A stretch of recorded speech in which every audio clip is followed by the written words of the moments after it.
कैसे आप लोग उम्मीद करते हैं अच्छे होंगे। दोस्तों इस वीडियो में सामान्य अध्ययन प्रैक्टिस सेट पेपर देखने वाले हैं। तो चलिए शुरू करते हैं। आप लोग लास्ट तक जरूर बने रहिएगा। एक ट्रांसफार्मर का कोर जो है क्यों लेमिनेटेड किया जाता है? इसका राइट आंसर होगा बी ऑप्शन, यानी भंवर धारा के कारण विद्युत क्षति को कम करने के लिए। एक ट्रांसफार्मर का कोर भंवर धारा के कारण क्षति को कम करने के लिए लेमिनेटेड किया जाता है। जब किसी चालक पदार्थ से बनी मोटी पट्टिका पर एक परिवर्ती चुंबकीय फ्लक्स आरोपित किया जाता है तो इसमें उत्पन्न भंवर के समान जो चक्करदार प्रेरित धारा उत्पन्न हो जाती हैं। ठीक है, इन्हें ही भंवर धाराएं कहती हैं। भंवर धारा का उपयोग जो है निम्न है, जैसे रुद्र दोल धारामापी में, विद्युत ब्रेक में, प्रेरण भट्ठी में और गति मापी।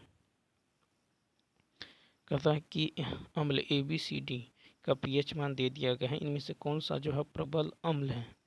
ठीक है, तो देखिए, तो यहाँ पे जो राइट आंसर हो जाएगा ये हो जाएगा ऑप्शन नंबर ए। तो अम्ल ABCD का pH मान 1, 2, 4 और 2.5 है। इनमें सबसे प्रबल अम्ल ए है, क्योंकि इसका pH मान कितना है, 1 है, सबसे कम है। तो देखिए, किसी घोल की अम्लीयता या क्षारीयता को व्यक्त करने के लिए एक मापदंड का उपयोग किया जाता है। इस मापदंड को pH स्केल कहते हैं। pH स्केल जो है को सोरेनसन नामक वैज्ञानिक ने तैयार किया है। ठीक है, ये जो स्केल होता है ये 0 से लेकर 3 तक होता है। ठीक है, अब यहाँ पे देखिए, यहाँ पे होता है 7। अगर 7 से कम हो तो ये अम्लीय होता है। ठीक है, अगर pH मान 7 से अधिक होगा तो ये क्षारीय होगा। क्या होगा? क्षारीय होगा। उदासीन विलयन कम है, pH मान कितना होता है? तो 7 होता है। ठीक है, नेक्स्ट।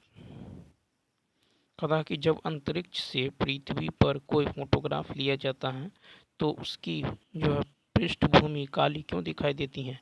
प्रकाश का प्रकीर्णन नहीं होने के कारण। तो जब अंतरिक्ष में पृथ्वी का कोई फोटोग्राफ लिया जाता है तो उसकी पृष्ठभूमि काली दिखाई देती है, क्योंकि प्रकाश का प्रकीर्णन नहीं होता है।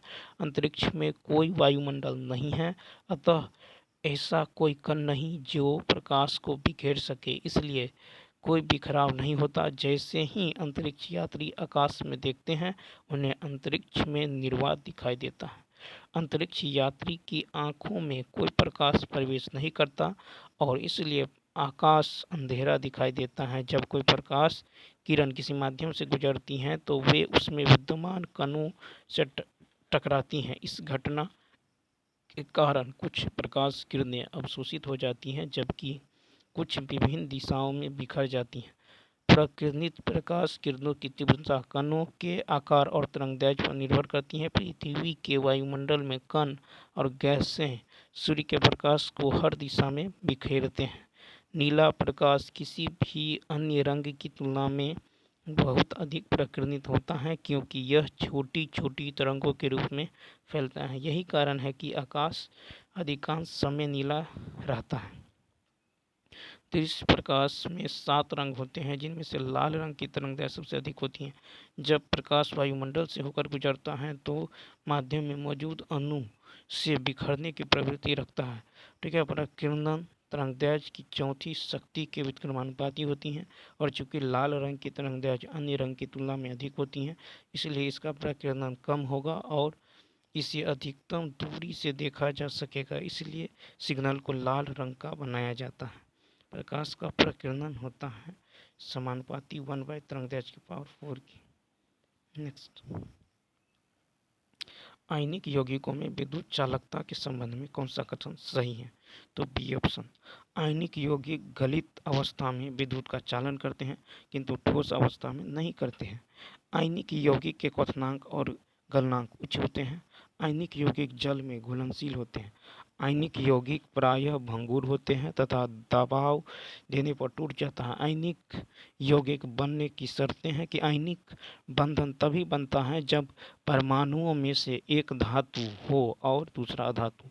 धातु परमाणु में कम आयनीकरण ऊर्जा होनी चाहिए ताकि वह आसानी से इलेक्ट्रॉन छोड़ सके और धनायन बना सके। आयन बनाने के लिए इलेक्ट्रॉन को आकर्षित करने के लिए और धातु में इलेक्ट्रॉन बंधुता का उच्च मान होना चाहिए। कहता है कि मानवों द्वारा सामान्यतः अंतः शोषित और उच्च शोषित वायु में ऑक्सीजन का जो प्रतिशत कितना होता है, तो अंतः शोषित वायु में लगभग 21% और उच्च शोषित वायु में लगभग 16%। ठीक है, 16%। अब उच्च श्वास वायु का संगठन अंदर ली गई वस्तु से, ठीक है, तो अंदर ली गई वस्तु में आपको नाइट्रोजन 79%, ऑक्सीजन 21%, कार्बन 0.03%। ठीक है, सांस ठीक है। उसके बाद देखिए बाहर निकाली गई वस्तु में देखिएगा तो इसमें नाइट्रोजन 79%, ठीक है, ऑक्सीजन 16% और कार्बन डाइऑक्साइड 4%। ठीक है, सांस द्वारा लगभग 400 ml पानी प्रतिदिन हमारे सांसों से बाहर निकलता।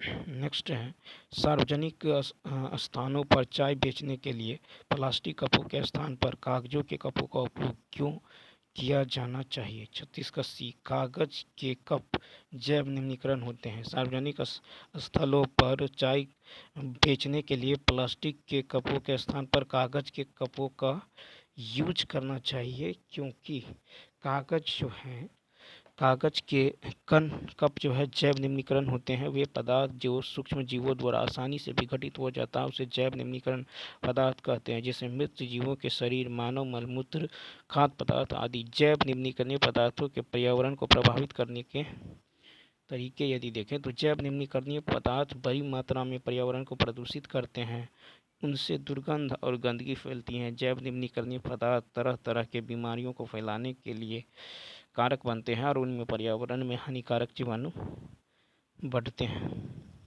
और जैव निम्नीकरणीय पदार्थ जैविक प्रक्रमों में अपघटित नहीं होते और अपनी संश्लिष्ट रचना के कारण उनके बंध जो है दृढ़ता पूर्वक आपस में जुड़े रहते हैं और एंजाइम उन पर जो है अपना प्रभाव नहीं डाल पाते।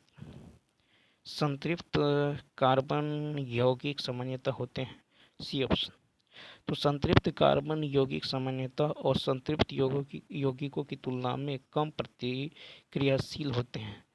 ठीक है, वैसे हाइड्रोकार्बन जिनमें कार्बन परमाणु की चारों संयोजकताएं एकल बंध द्वारा संतुष्ट रहती हैं उसे संतृप्त हाइड्रोकार्बन कहते हैं, जबकि वैसे हाइड्रोकार्बन जिनमें दो कार्बन परमाणुओं के बीच द्विबंध या त्रिबंध होता है उसे असंतृप्त हाइड्रोकार्बन कहते हैं।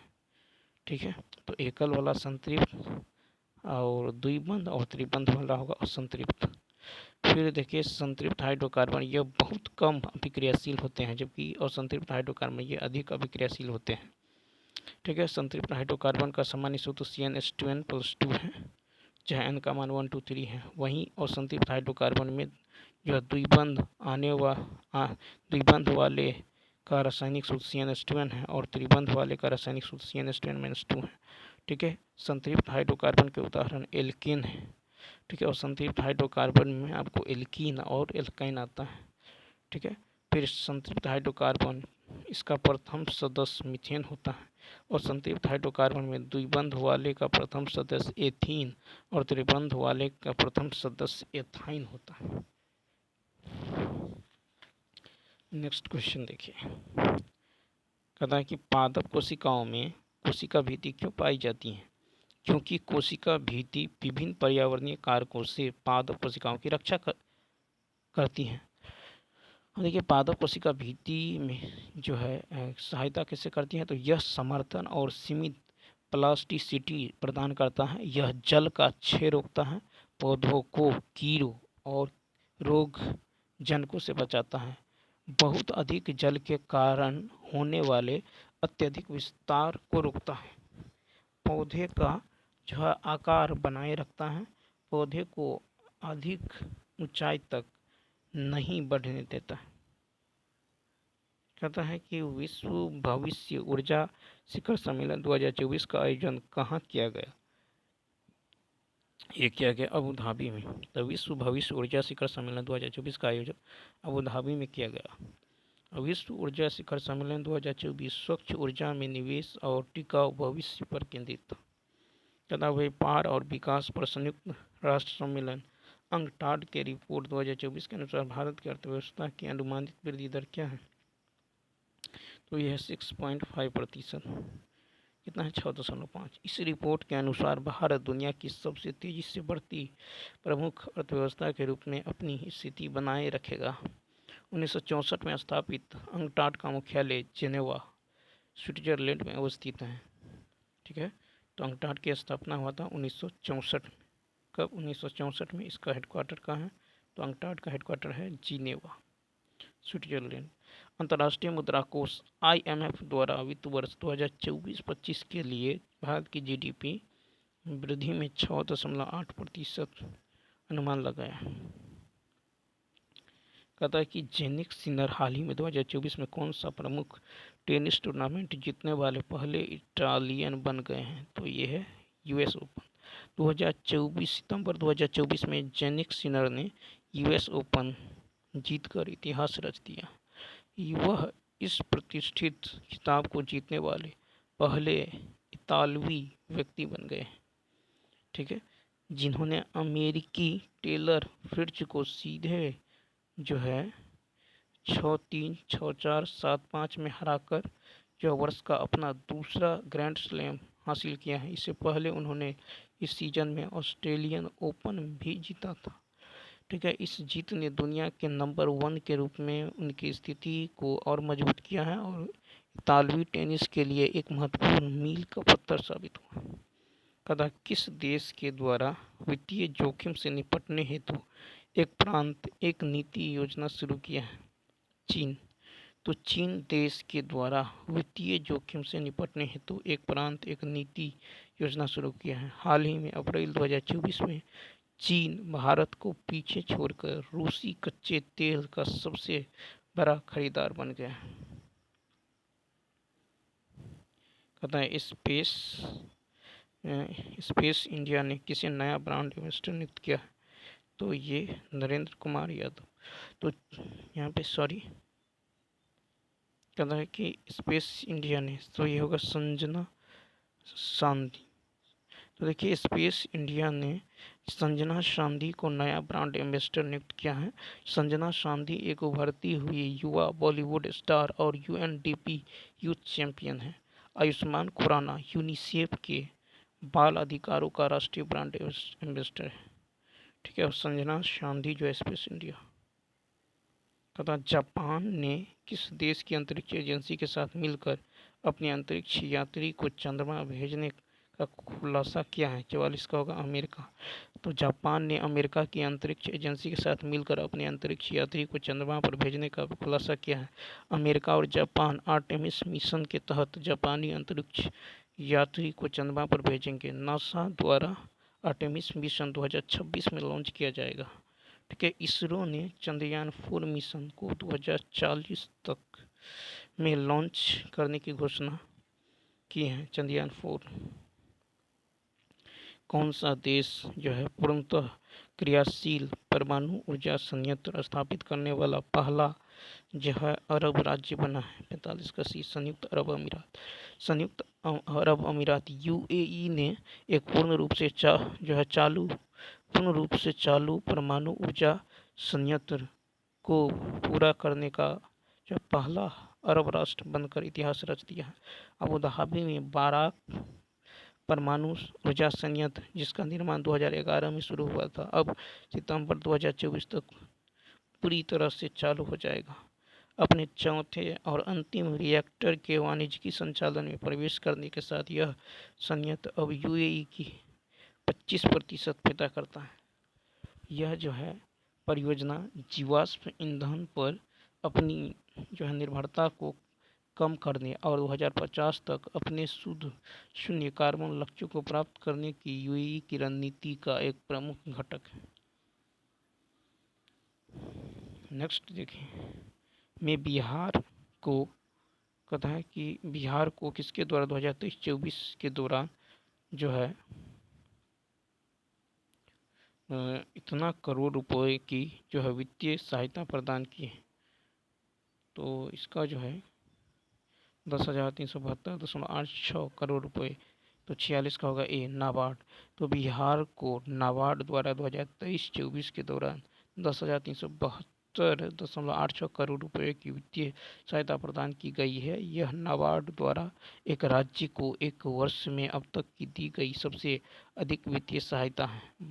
राष्ट्रीय कृषि और ग्रामीण विकास बैंक नाबार्ड की स्थापना 1982 में जो है की गई थी। फरवरी 2024 में बिहार एकीकृत जल संसाधन प्रबंधन परियोजना हेतु बिहार सरकार को विश्व बैंक से ऋण स्वीकृत किया गया है। कहना प्रथम गोलमेज सम्मेलन लंदन में किस स्थान पर हुआ है? तो जेम्स पैलेस। प्रथम गोलमेज सम्मेलन लंदन में जेम्स पैलेस नामक स्थान पर हुआ है। प्रथम गोलमेज सम्मेलन का आयोजन 12 नवंबर 1930 से 19 जनवरी 1931 ईस्वी तक जो है सेंट जेम्स पैलेस लंदन में हुआ है। इसका उद्घाटन जॉर्ज पंचम ने किया और तथा इसकी अध्यक्षता ब्रिटिश प्रधानमंत्री रैमजे मैकडोनाल्ड ने किया।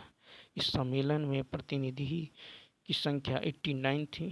कांग्रेस ने इसमें भाग नहीं लिया। दूसरा गोलमेज सम्मेलन 7 सितंबर से 1 दिसंबर 1931 के मध्य हुआ। तीसरा गोलमेज सम्मेलन 17 नवंबर से 24 दिसंबर 1932 के बीच लंदन में आयोजित किया गया था। तीनों गोलमेज सम्मेलन के समय इंग्लैंड का प्रधानमंत्री जो है जेम्स रैमजे मैकडोनाल्ड था। डॉक्टर भीमराव अंबेडकर को लंदन में हुई तीनों गोलमेज सम्मेलनों सभाओं में अछूतों के प्रतिनिधि के रूप में बुलाया गया था। नेक्स्ट, कौन सा भारतीय स्वतंत्रता के क्रांतिकारी आंदोलन का हिस्सा नहीं था? तो यह है युवा पार्टी। युवा पार्टी भारतीय स्वतंत्रता के क्रांतिकारी आंदोलन का हिस्सा नहीं था। युगांतर नामक समाचार पत्र का प्रकाशन 1906 में किया गया। फिर बंगाल में अनुशीलन समिति का गठन किया गया जिसका उद्देश्य था खून का बदला खून। महाराष्ट्र में विनायक दामोदर सावरकर ने 1904 में अभिनव भारत नामक संस्था स्थापित की। अभिनव भारत संगठन के सदस्य पी.एन. वाफ्ट बम बनाने की कला सीखने के लिए पेरिस गए। अतः अंग्रेजों ने किस एक्ट का या अधिनियम के खिलाफ लड़ने और सत्याग्रह शुरू करने का फैसला किया था? Rowlatt act 1919। देखिए गांधी जी ने गांधी जी ने किस एक्ट का या अधिनियम के खिलाफ लड़ने और सत्याग्रह शुरू करने का फैसला लिया था? Rowlatt act 1919। गांधी जी ने रॉलेट एक्ट 1919 एक्ट या अधिनियम के खिलाफ लड़ने और सत्याग्रह शुरू करने का फैसला किए। लॉर्ड चेम्सफोर्ड 1916 से 1921 में के कार्यकाल में 1919 में रॉलेट एक्ट पारित हुआ। अखिल भारतीय स्तर पर गांधी जी का पहला आंदोलन रॉलेट एक्ट के विरुद्ध अप्रैल 1919 में प्रारंभ सत्याग्रह था। गांधी जी ने रॉलेट सत्याग्रह के लिए 3 राजनीतिक मंचों का उपयोग किए थे: होम रूल लीग, खिलाफत और सत्याग्रह सभा। पंजाब के 2 लोकप्रिय नेताओं डॉक्टर सैफुद्दीन किचलू और डॉक्टर सत्यपाल की गिरफ्तारी और ब्रिटिश दमन का विरोध करने के लिए 13 अप्रैल 1919 को जलियांवाला बाग में एक सार्वजनिक सभा बुलाई गई जहां जनरल रेगिनाल्ड जो है एडवर्ड हेरी डायर ने निहत्थी शांतिपूर्ण भीड़ पर जो है गोलियां चलाकर लगभग 1000 लोगों की हत्या कराई। जलियांवाला बाग हत्याकांड के विरोध में रविन्द्रनाथ टैगोर ने नाइटहुड की उपाधि वापस लौटा दी। कहता है कि राजा राम मोहन राय ने किस बंगाली अखबार की स्थापना करने के साथ साथ उसका संपादन भी किया? 50 का होगा बी संवाद कौमुदी। तो राजा राम मोहन राय ने संवाद कौमुदी नामक बंगाली अखबार की स्थापना करने के साथ साथ उसका संपादन भी किया था। 1821 में राजा राम मोहन राय ने संवाद कौमुदी नामक साप्ताहिक अखबार प्रारंभ किए थे। प्रथम फारसी पत्रिका वर्ष 1822 में मिरातुल अखबार के नाम से राजा राम मोहन राय के द्वारा निकाला गया था। ठीक है। फिर राम मनोहर राय को राजा की उपाधि बादशाह अकबर द्वितीय के द्वारा दिया गया था। आत्मीय सभा तथा ब्रह्मा समाज के संस्थापक राजा राम मोहन राय थे। ठीक है। युगांतर समाचार पत्र के संपादक जो हवारिंद्र कुमार घोष थे। केसरी समाचार पत्र के संपादक बाल गंगाधर तिलक थे। मराठा समाचार पत्र के संपादक बाल गंगाधर तिलक थे। केसरी मराठी में और मराठा अंग्रेजी। फिर है कि वंदे मातरम समाचार पत्र के संपादक अरविंद घोष, शो प्रकाश समाचार पत्र के संपादक ईश्वर चंद्र विद्यासागर। नेक्स्ट है कि यह चीन यात्री हेंत्सांग किसके शासनकाल में भारत आया था? तो हर्षवर्धन। हौ से हौ, ठीक है, हेंत्सांग और हर्षवर्धन। तो चीनी यात्री हेंत्सांग हर्षवर्धन के शासनकाल में भारत आया था। हेंत्सांग 7वीं शताब्दी में भारत आया था तथा लगभग 16 वर्षों तक भारत में रहा। हेंत्सांग का यात्रा विवरण सियुकी नाम से प्रसिद्ध है। हर्षवर्धन की 2 मुहरें नालंदा और सोनपत हरियाणा के सोनीपत से प्राप्त हुई हैं। सोनपत मुहर से हर्ष का नाम हर्षवर्धन प्राप्त हुआ है।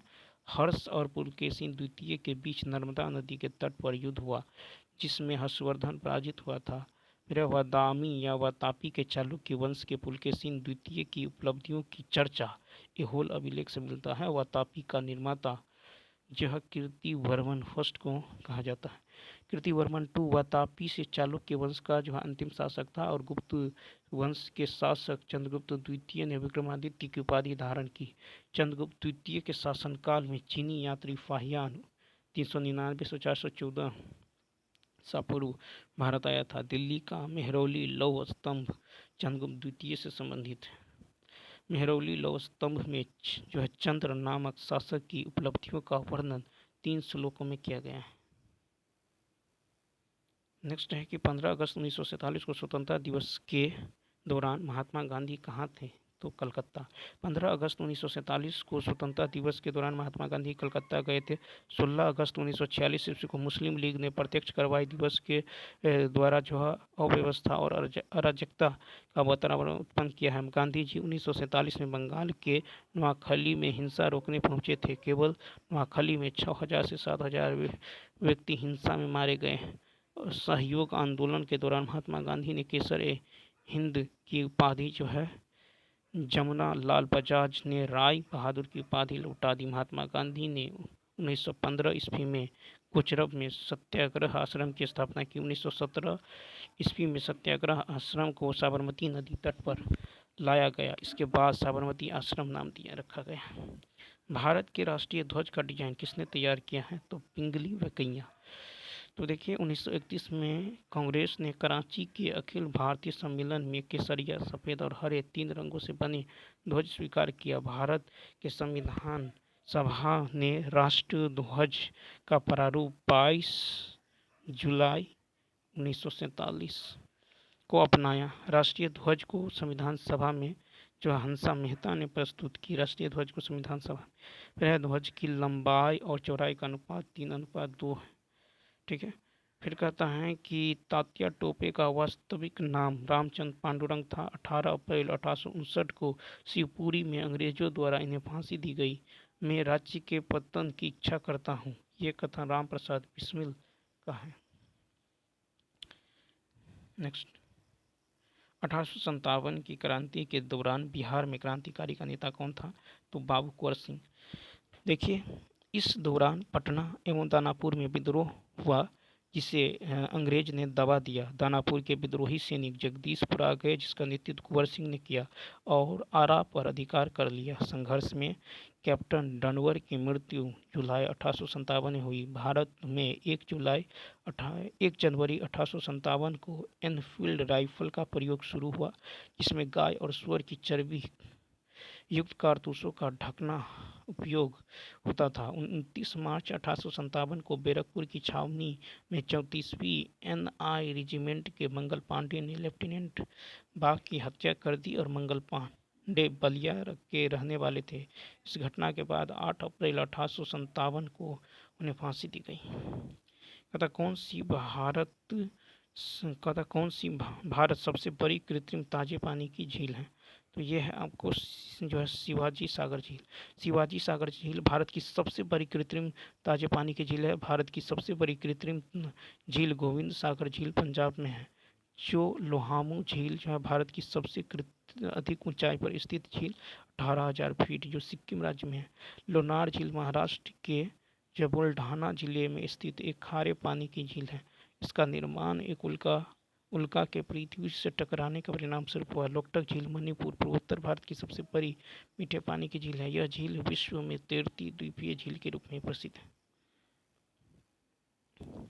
कहता है कि किस प्रकार की मिट्टी में कैल्शियम कार्बोनेट, मैग्नीशियम, पोटास और चूना जैसे मृदा पोषक तत्व प्रचुर मात्रा में पाए जाते हैं। काली मिट्टी।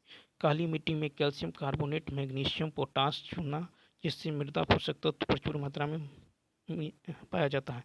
जलोढ़ मृदा में पोटास व चूना की प्रचुरता, लाल मृदा में लौह तत्वों की प्रचुरता, काली मृदा में पोटास, चूना, मैग्नीशियम की प्रचुरता, लेटेराइट मृदा में लोहा या एल्युमिनियम की प्रचुरता, मरुस्थलीय मृदा में जो लवण व फास्फोरस की प्रचुरता और पर्वतीय मृदा में पोटास और फास्फोरस की प्रचुरता। 57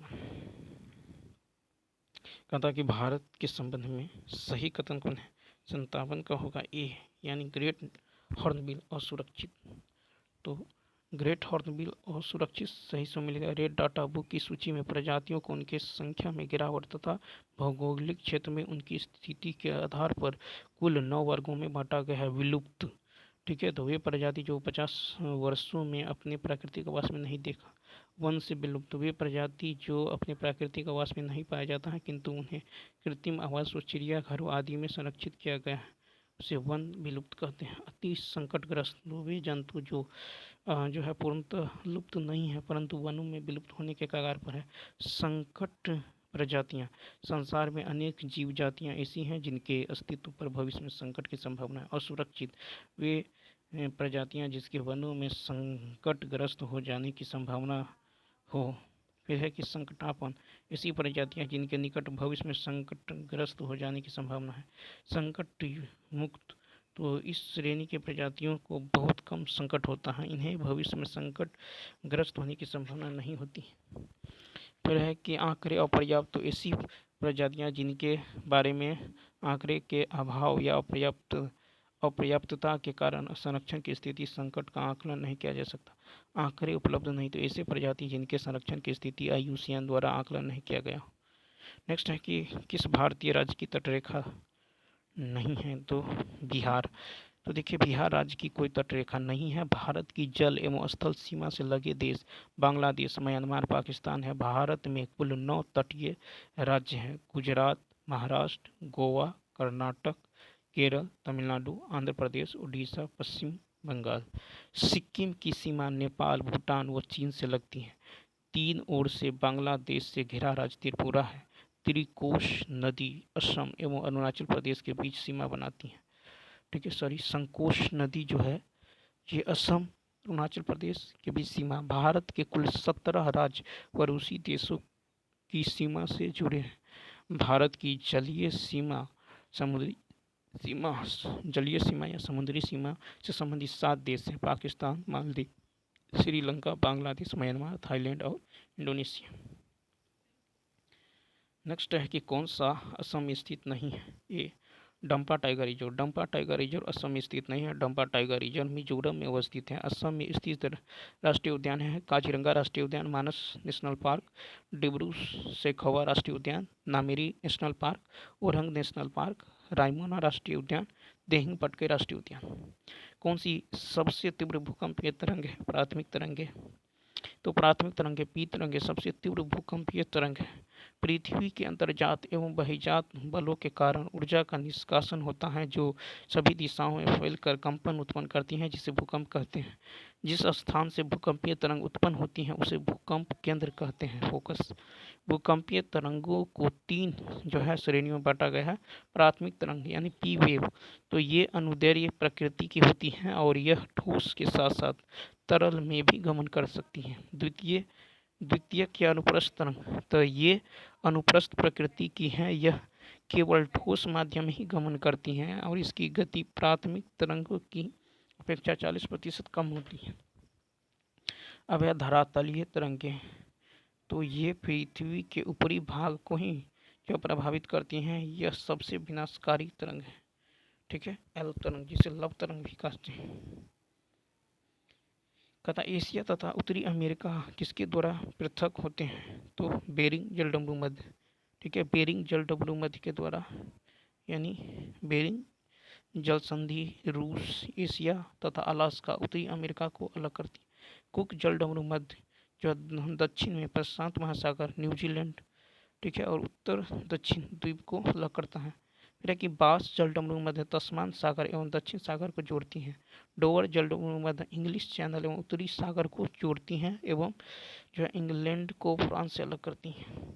कहता है कि नहर प्रणालियों में किससे बिहार के क्षेत्र में सिंचाई होती है, तो त्रिवेणी नहर। त्रिवेणी नहर से बिहार के क्षेत्र में सिंचाई होती है। त्रिवेणी नहर बिहार के उत्तरी पश्चिमी क्षेत्र में जो है चंपारण जिले में सिंचाई करने के लिए बनाई गई है। त्रिवेणी नहर गंडक नदी के बाएं तट से निकलती है। त्रिवेणी नहर का निर्माण कार्य जो 1909 में प्रारंभ किया गया, ठीक है। इससे लगभग 1 लाख हेक्टेयर से अधिक भूमि की सिंचाई की जाती है। कहता है कि दो क्रमागत धन पूर्णांकों का गुणनफल इतना है यदि इन पूर्णांकों में छोटे पूर्णांक x द्वारा निरूपित किया जाता है। नीचे देखें समीकरण। तो मान लीजिए कि पहला पूर्णांक x है तो दूसरी क्रमागत पूर्णांक x+1 होगा, ठीक है। तब अकॉर्डिंग टू क्वेश्चन इसका गुणनफल कितना है, 552। तो ये इक्वेशन बन जाएगा x² + x - 552 बराबर 0। Option number C. यहाँ पे कहता है कि बीच की दूरी, तो क्या होगा, मान लीजिए ये a है ये b है, तो ए बी क्या होगा, √अंडर x2 - x1 का होल स्क्वायर। तो x2 - x1 का होल स्क्वायर यानी ये हो जाएगा a cos थीटा। तो यानी ये हो जाएगा आपको a cos theta plus b sin theta का होल स्क्वायर, चूँकि 0 है तो कोई दिक्कत नहीं है, प्लस फिर होगा 0 माइनस में a sin थीटा माइनस में b cos थीटा का होल स्क्वायर। यहाँ पे इसको जैसे स्क्वायर करेंगे ये आ जाएगा √a² जोड़ b²। Option number C. कहता है कि 3 जो है संख्या इतने के अनुपात में इनका लघुत्तम समावर्तक इतना है, ठीक है। तो यहाँ पे लघुत्तम समावर्तक इतना है तो बताए इनका महत्तम। तो HCF जो होता है ये क्या होता है, देखिए HCF होता है आपको LCM कितना है 2340 बट्टा में, ठीक है, बट्टा में हो जाएगा आपको।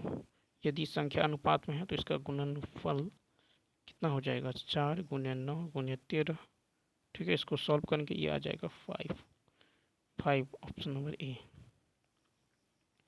फिर कहता कौन सी संख्या अपरिमेय है, तो 66 का यदि देखें अपरिमेय कर रहा है, ठीक है। तो 64 ये 8 हो जाएगा, ये 4 हो जाएगा, यही ऑप्शन नंबर ए हो जाएगा, ठीक है। यहाँ पे पावर में 4 है इसीलिए। 66 के बाद देखिए 67। सोमवार, मंगलवार, बुधवार का औसत तापमान यदि इतना है तो टोटल कितना हो जाएगा, तो टोटल हो जाएगा 30 × 90।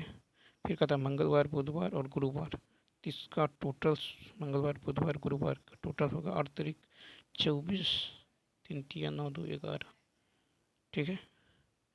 तो देखिए मंगलवार, बुधवार और गुरुवार ये हो जाएगा कितना 33 33 है तो 99 हो जाएगा, ठीक है। और यहाँ से घटाएंगे तो सोम माइनस क्या आएगा गुरुवार, ये आ जाएगा -9, ठीक है। और आपको सोमवार का कितना है 32, तो 32 + 9 बराबर गुरुवार, तो 41। Option number C. कहता है पेट्रोल की कीमत इतना रुपये प्रति लीटर थी, कीमत में 20% की वृद्धि। तो 20% का मतलब क्या होता है 1/5, यानी 5 से कितना हो गया 6, ये प्राइस। तो क्वांटिटी होगा 5 से 6, 6 से कितना हो जाएगा 5, ठीक है। इन दोनों में देखिए 6 और 5 में 1 का अंतर है। अब यहाँ कह रहा है कि 20% की वृद्धि हुई, उसके बाद 10% की कमी हुई, तो छोड़िए। तो यहाँ पे कीमत कह रहा है तो कितना है 75.50। 20% की वृद्धि यानी 120/100, 10% की कमी यानी 90/100। इसको सॉल्व करेंगे 81.54। यहाँ पे BC की लंबाई, अब देखिए ये यदि 3 है तो ये भी कितना होगा 3 होगा, 3 होगा। ये यदि 4 है तो ये भी 4 होगा। अब ये यदि 4 है तो ये भी 4 होगा। ये पूरा 11 है तो ये 7 होगा। ये यदि 7 है तो ये भी 7 होगा। तो टोटल कितना 10 होगा। Option number B. नेक्स्ट कहा कि ABCD एक समलंब चतुर्भुज है AC, और इस तरह से देखें